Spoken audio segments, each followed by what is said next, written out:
Deeps. Hey, what's going on, Joe? I need a good lie. Oh, okay. How about the whole man walking on the moon thing, you know?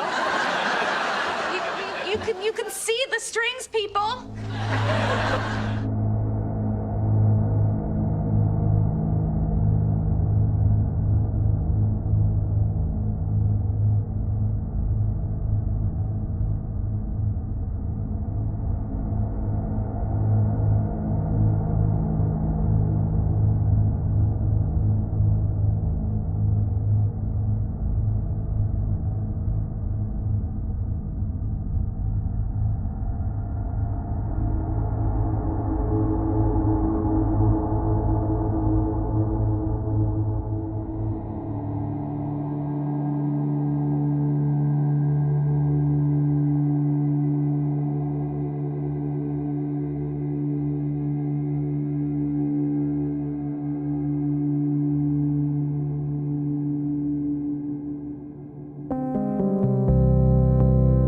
We will use a number of films and slides which most of you have already seen, and with the intent of pointing out some of the things that we observed on the spot which may not be obvious to those of you who are looking at them here from the surface of Earth.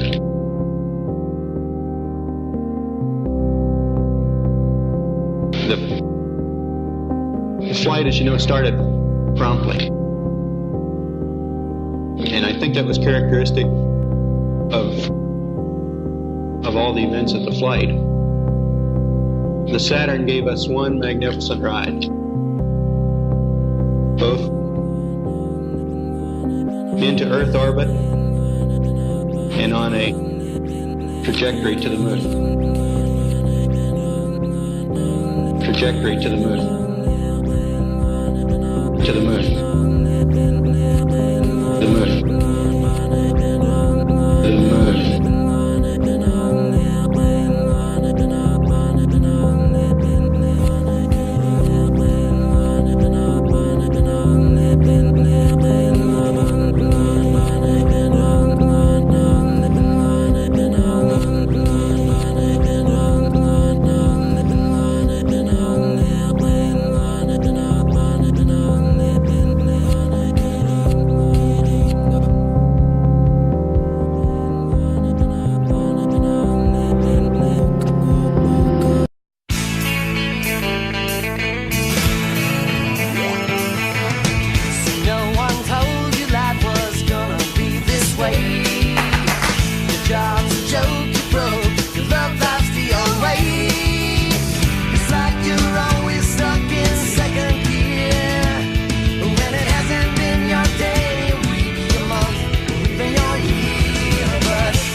I'm Don Pettit. I'm a NASA astronaut, and I'm on the International Space Station. It's into the black void. It's into the black void. We were never able to see stars. Into the black void. And we do not see stars. As you can see the stars. Oh yeah. We were never able to see stars. As you can see the stars. The sky is deep black. As you can see the stars. We were never able to see stars. As you can see the stars. I don't remember seeing any. And we do not see stars. The sky is deep black. And we do not see stars. When viewed from the moon, as it is when viewed from cislunar space, the space between the Earth and the moon, the space between the Earth and the moon. Sky, of course, was black. As you can see the stars. Oh yeah. But you can see it during the day. We were never able to see stars from the lunar surface or on the daylight side of the moon. But you can see it during the day. When you're in space and you're looking into deep space and you're on the sun side of the orbit, the sunlight washes out all the starlight, so you can't see any stars. You can see it during the day. Just like here on Earth. But then when you look out into deep space away from the sun, it's the darkest black you can imagine. The darkest black you can imagine.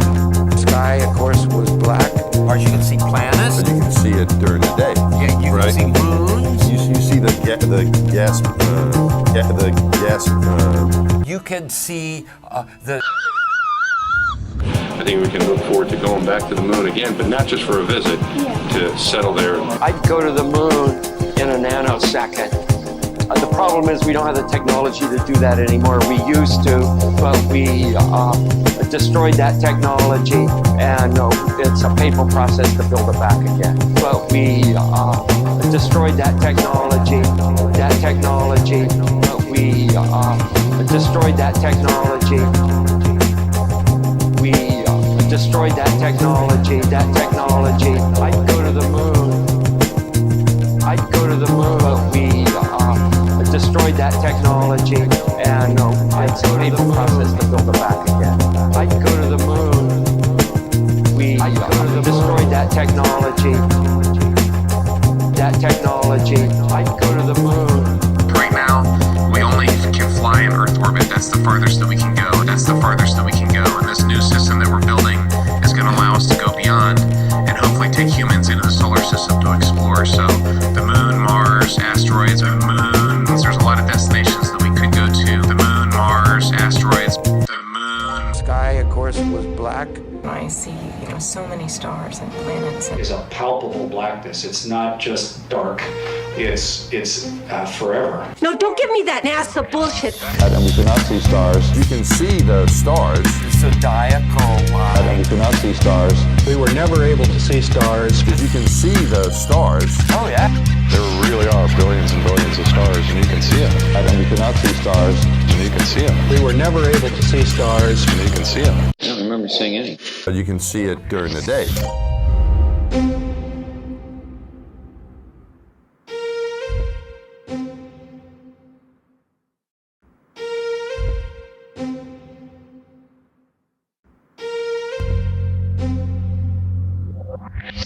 What happens if you get a leak on that? Then you have a leak. Retard. Then you have a leak. Retard. And then there's probably a plan, I don't know off the top of my head, but there's probably a plan for replacing the mechanism. Replacing the mechanism. The mechanism might require a spacewalk. Retard. Might require a spacewalk. Spacewalk.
see the stars. Oh, yeah. The sky blacker than black, but you can see it during the day. Yeah, you can, and there's more than stars. You can see planets. You can see moons. You see the gas Magellan clouds of the you see galaxy. the Magellanic clouds. Magellanic, but you can see it during the day. We were never able to see stars.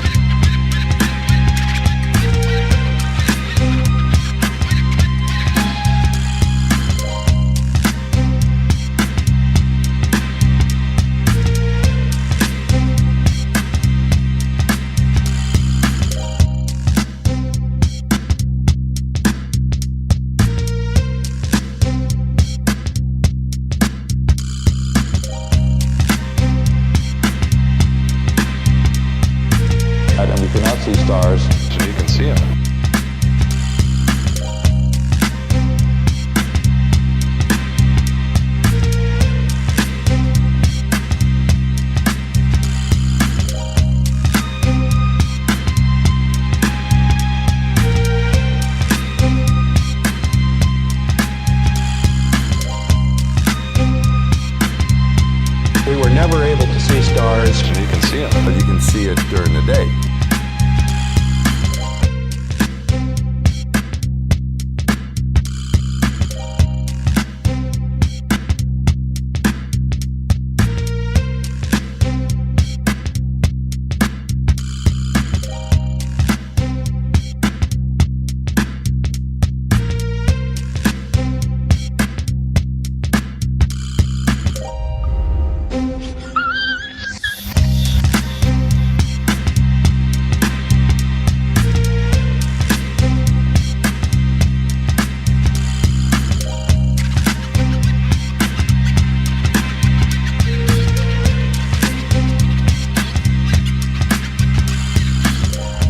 It's called real good engineering.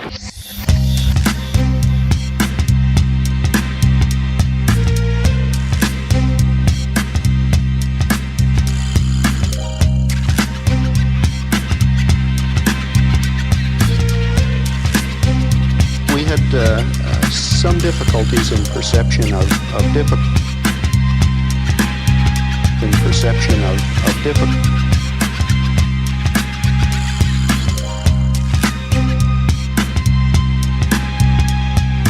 So it's more like floating in water all the time, not swimming in water, because you can't pull against the air. You can't pull against the air.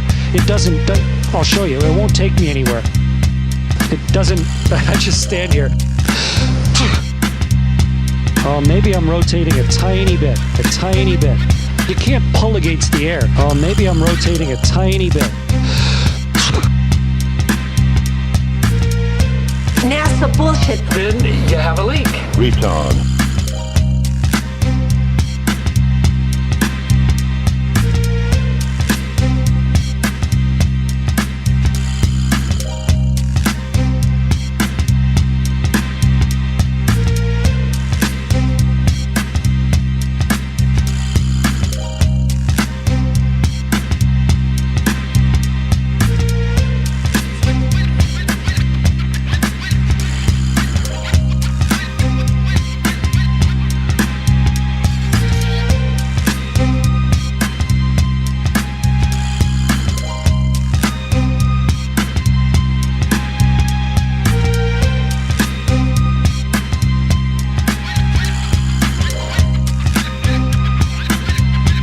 Я позволю себе это сделать.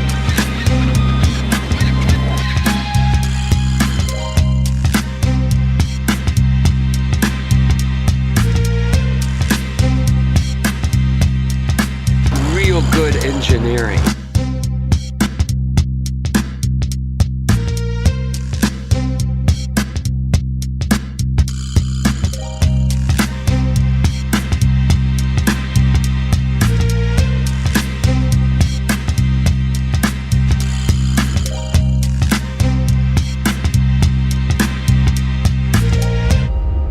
Real good engineering. And if you understand the math, if you understand the physics, it will allow you to go out and get a neat job. A job sort of like mine, where you're an astronaut and you can fly in space.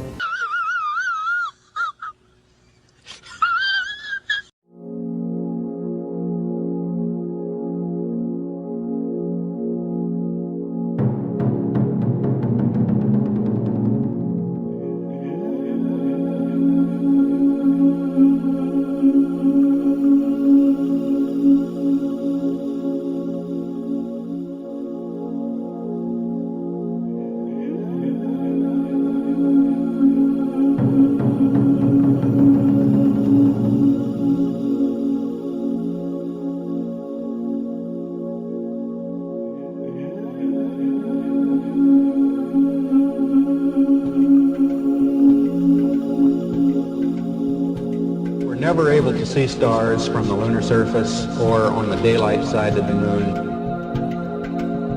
And we cannot see stars. There really are billions and billions of stars, and you can see them. I see. There's so many stars and planets. I don't remember seeing any.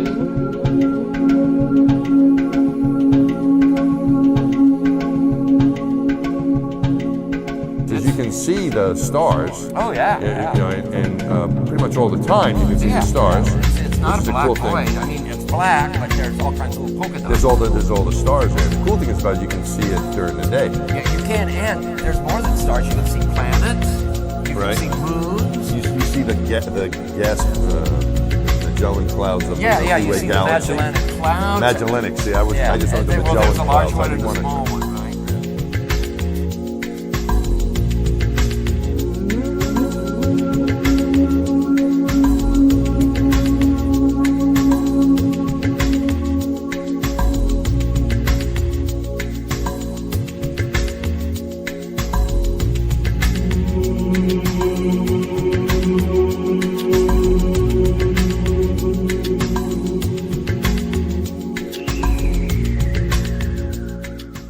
There's a recent populist sort of wave of anti-science, and as if that's something new.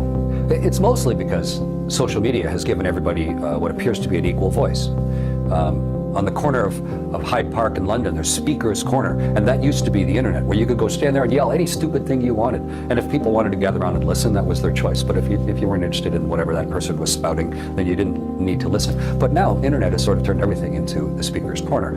So you really have to just decide what are you going to listen to and what aren't you. And if someone decides to put forward some stupid idea that is patently false, like if somebody says, the sky is orange,